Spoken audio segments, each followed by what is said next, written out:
at least for so your family, you say it's pretty traditional. Yes. How would they react if you came home with a white boy, or a black guy, or an Asian man husband? Okay. So, my family was very like keep to your kind, but my cousins and my mom, knowing that I don't really date my race, are now very open-minded about it. My current relationship, he's Cuban and Haitian, but he's very Americanized, so that goes into play. So he's not Mexican, so but my parents are open to it because I've never really dated a full Mexican per se. I don't know what that means. What does that mean? Like my ex-boyfriend was like half Guatemalan, half Mexican, but his culture was more Guatemalan than Mexican. Like he didn't have none of the Mexican traditions, he had the Guatemalan ones. So my mom didn't consider him Mexican. So, and then my cousins, I have a lot of very mixed, cute nephews. So they're more open about it now. So, except for your parents, they were kind of like forced, like in their face, like this is what's happening. Pretty much. Why do you think they thought that way? Was it just because inexperience, or was it because that they just never were able to? My parents-based relationship of similarities. So they're saying their belief was if somebody's a different culture, that's going to cause problems sooner or later. So they believe that staying within your own culture would make things easier and make a relationship work better, per se. But how do you feel about that? I don't really care about it. I don't have anything against dating my own race, but I tend to go out of it. It isn't, but it's not like on purpose. Animals? What? No, There's race. only one race, human race. Oh, Ethnicity. ethnicity, whatever. I was like, wait, what? No, What don't are date you doing, animals Brenda? unless. No. Unless it's a horseman like in Harry Potter. Ew. You What like it- horses, right? You do like riding Oh horses. my God, I'm this just saying. guy. I'm just saying. No.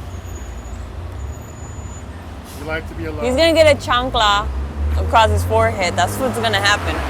All I'm saying. All I'm saying, the shoe's you about to like ride fly. horses The in shoe's Mexico, about to in fly. the wood, and the woods, jungle, whatever Mexico is. The jungles, really? The jungles? And the chancla for sure. Alright. So we've established, for you it doesn't matter, as long as they're a good person. Yeah. And to you, what does a good person mean? What are the requirements to be a good person in your eyes? Because in someone else's eyes, that may not be a good person.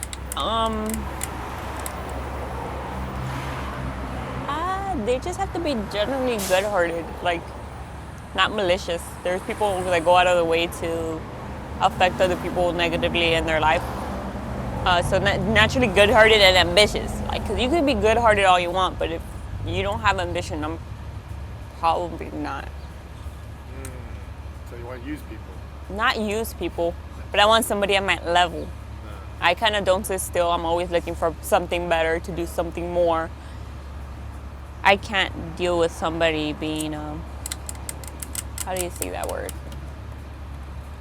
Stagnant. In the same place. Yeah. Moving forward. Yeah. And, at your age now, you don't have to say how old you are, but 26, bruh. All right. So, think about when you were 21 to your age now, 6 years ago, right? The things that you thought about, how different are they now? How you view the world, I should say. Sorry. Way different?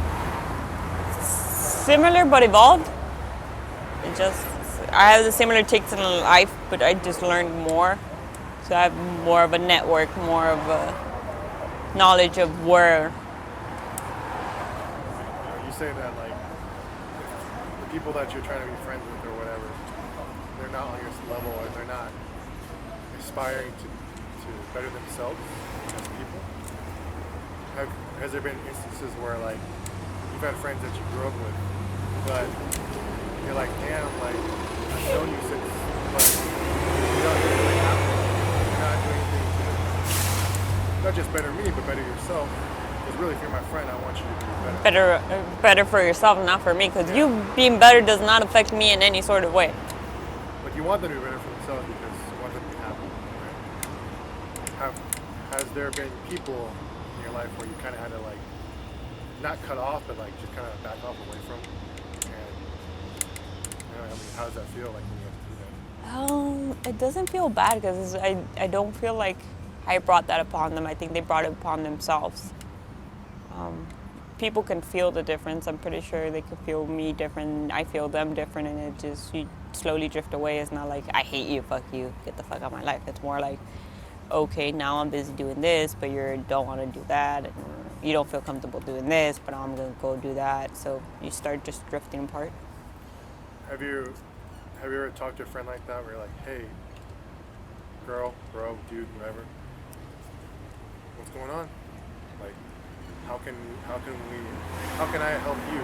Only a few people have gone in that out of my life, and those few people are people I care about, that I truly, deeply care about, that I will take my time out of my day to be like, hey, yo, bro, you fucking up, let's get your shit together, because you're fucking up, bro. But I could count in my hand the people I've actually sat down and taken time out of my life to do that. So would you say, like, we all have a certain amount of energy, right? To spare, to use, to give. In your life currently right now, where is most of your energy spent? Work. Which I need to figure that out. It's okay. And then what comes next? It's just been work. I work literally 6 days a week, which 6 days a week, some people think, oh, it's nothing. Some people think it's too much. And honestly, like, I feel like it's way too much time to put into a company or something that isn't yours. Like, you're investing so much time for other people to make money, but you're not making enough money. So it's like, now that's where I'm at. I need to reevaluate my life to make myself money, worry about me instead of worrying about a company. If the company's not helping you progress. So there's some times where, yeah, you're working for someone else, but that company invests so much time and effort into you that it is a good thing. And growing up, who were your influences? People that you kind of looked up to, or maybe people that gave you like rock solid advice and you're like, oh shit. Nobody? I never had an idol. No, I'm not talking about an idol. I'm Like, talking about like a mentor. I'm talking about someone that you can actually talk to about issues and things, and like, I mean, my they'll mom's, listen to you and they'll kind of tell you what they think, but they'll never be like, you need to do this. other than my mom, not really, nobody. I mean, I had an art teacher that helped me out. He was kind of my mentor when I was doing art, but I wasn't in love with art. That didn't work out. Like, I like it, I enjoy it, I'll do it, but it's not my, yeah. It's more like a stress reliever kind of thing. More of a hobby, occasionally, when I have time. When now I have time for nothing, so. Have you ever read a book or anything that kind of made you stop and think about how to progress forward, how to move forward, or I'm not much of a reader. you gotta change that? I believe that. I'm not really much of a reader. I've never been a reader. I So can. where do you get your information from? What sources of information? Life? Yeah. Like, professors and stuff like that. Like, I just listen to people and their way of thinking and how they think, and it's either I agree and I learn something, or I disagree and I still learn something new, because everybody, you learn from everyone, basically. You can learn from anybody.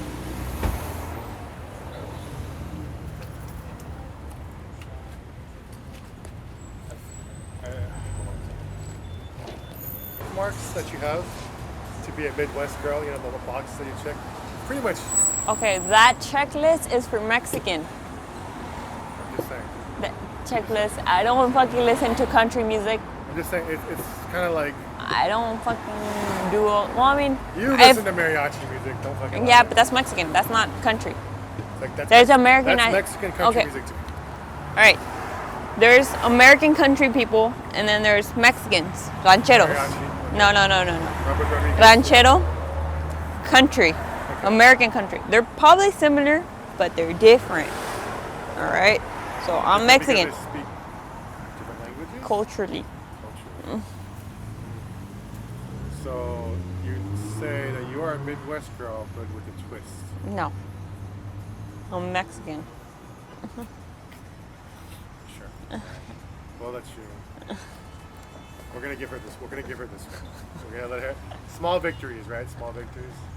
I won the war last time I checked. Did you? Not the battle, the war. Pretty sure this is America, not Mexico. That's fine. I'm not saying that it's not America. It's okay. It used to be Mexico, but that's a whole different story. Adapt or die. Okay. So, Okay. it's nothing wrong with being a Midwest girl. I don't know why you're ashamed of it. I'm not ashamed of it. I'm just not me. It's not me. All right. So let's talk about your. There's nothing wrong with it. I think if I would be raised in the Midwest, I probably had a lot of fun. I probably. Riding horses. Listening to whatever music you're talking about. Oh my God, you're terrible. Anywho, change of comment. Cars. So you told me that, you know, this car at first you didn't want it, and it was just given to you. It wasn't given to me. It was didn't go for that one. Ended up driving it. Ended up liking it. Ended up buying it. So, with And- anything in life, you know, we update things. We update ourselves. Why not just move up and get something reliable and then slowly work on your. Well, that's a plan. The plan is never to get rid of the Z, unless it's like total loss. I get rear-ended and there is no way of fixing it. Then it is what it is. But if that doesn't happen, I'm not getting rid of my car. There's gonna be stages in life. This is what I started with, and this is what I ended with. Started as a Z. The end is I don't know what the heck the end is gonna be, but the end has to be better than the beginning. Okay. I feel like, you know, you're always talking in the, like, on the realist term, right? But the realist term would be, okay, I'm going to keep the Z32. I'm going to work on it slowly. But in the meantime, I can buy a secondhand 350Z. Still be within that parameter of some family. No. And, you know, so your resistance kind of tells me that, you know, you're closed-minded. No, it's not being closed-minded. It's called being realistic. I buy a 350Z. I'm not gonna spend money on the Z. The Z is only gonna collect dust and never nothing happen with it because I'm gonna be so focused on the car that is newer and a bit more reliable because I'm gonna have more fun with it. So now you're mistaking the purpose here. Huh? You're trying to be in the Z family, correct? No, I like the 300ZX. I don't like the 350Z, and I don't really like the 370. They kind of look like buttless girls. They kind of like. Meh. I mean, They're not I as look at big. women like cars, but okay. You've literally now just boiled women down to cars. That's hashtag me too, right? This guy. I like my cars looking a certain way, visually appealing, and to me, not talking shit, but there's some very beautiful 350Zs, but for me and what I like, they're not it. So what are the reactions guys give you when they see you pull up in the Z? Some. The same eyebrow look you gave me? No. This bitch. Most people look at me sideways when I drive the Z because I literally am driving sideways in the driveway, and they look at me like I'm a retard because I'm opening up because my car is so low. Like, why? Like, what the fuck are you doing? And I'm like, I'm opening it up, duh, because my car is low. But they don't understand that because they don't drive a low car. That's insane. So what are the plans for the car? Align the front end, fix the steering rack, wrap the car, and then save up. What's the... You have sugar in my throat? Sorry. So the final thing will be having an LS1.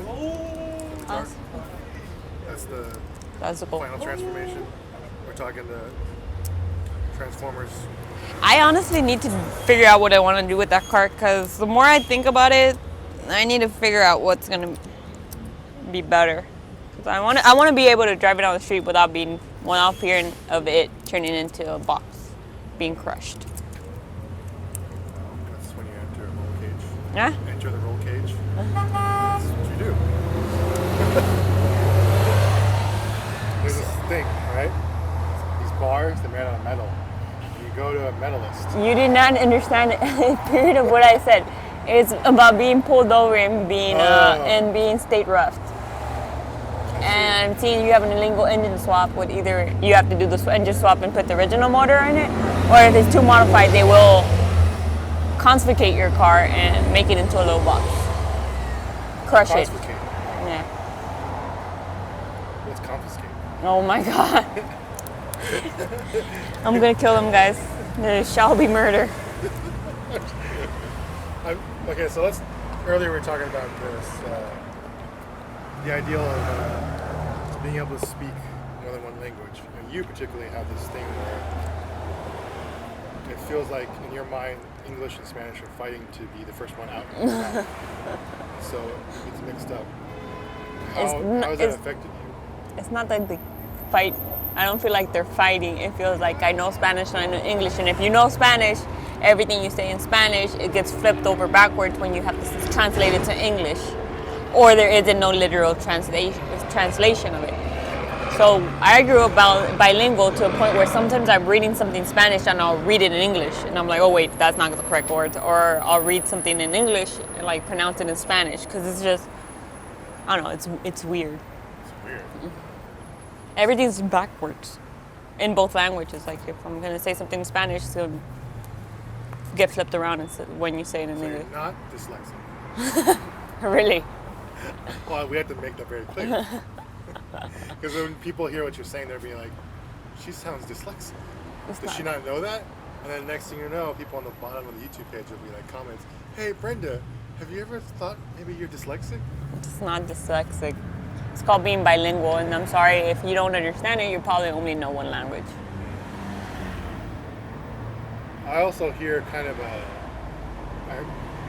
people may think, or maybe she just has a speech impediment. Right? How do you feel? I don't think I have. You slur your words a lot? I slur some of my words, yes. Is it because you know what you're about to say isn't the word, but you just say it anyways? I have no idea. I didn't figure it. I have no idea. It sounds like you're not dyslexic. It sounds like your mind is moving faster than what you can actually want to say. That's what it sounds like to me. So it's hard for you to put words together. Even because our conversation over the past couple hours, I started realizing you have a lot you want to say, and you just try to get it out in one. It's like that. It's like me. Like when I go grocery shopping, I'm the one and done guy. Like I'll have 6 bags in one arm and 12 in the other arm. I'm not coming back twice. And that I usually end up fucking up because I'll drop bananas God damn, I hate when I drop bananas because they're all black. The next day, you drop them. So it kind of sounds like with your speech thing. Is that a fair assessment? I have no idea. I do know that. I don't know. Have you thought about going to like a speech therapist or I don't think there's. what kind of doctor would you go to? I don't think there is something wrong with me. I just think it's more of a. I'm not saying there's something wrong with you. I'm just saying maybe that doctor will know what's happening there, why it's like that. Too afraid to go to a doctor? No, I'm not afraid to go to a doctor. Are you afraid to find out that you're dyslexic and that you're from the Midwest? Oh, okay. I don't think I'm either or. I don't know.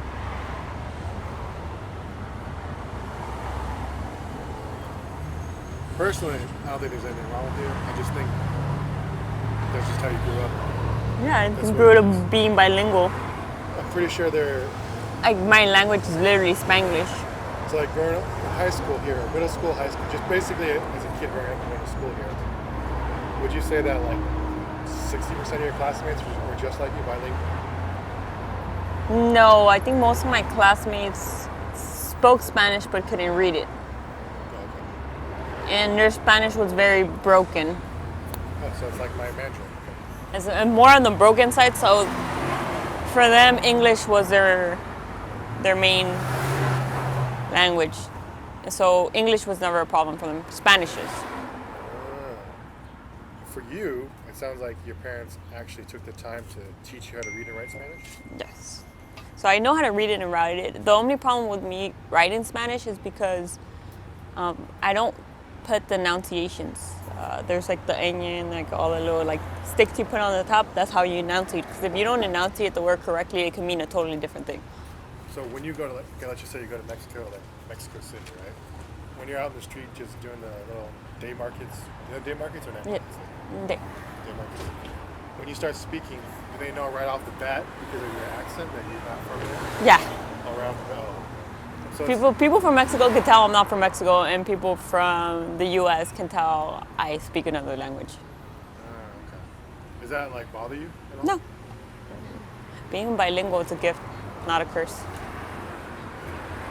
Well, the more people understand that, the farther they're going to get in life, guys. So don't be ashamed of speaking Spanish, because I know a lot of people were ashamed of speaking Spanish. Really? Why Yeah. do you think that is? I have no idea. Like these are your friends that you grew up with? Yeah. Is it? You think it's because of how they grew up, how the media portrays everything? I'm pretty sure. So a lot of people prefer only talking English, and their English being perfect, and they don't focus on their native tongue, which for me is Spanish. I know a lot of people, not even only Latinos, I know a lot of people that are like half Asian that don't know, or full Asian actually, that don't know Whatever. their parents know. I know a lot of people from a lot of different places that like French and stuff like that. They don't know their native language because one, either their parents didn't teach them, or they didn't care for, but even if my parents would have not instilled, I still want to know my culture. I still want to be able to understand it.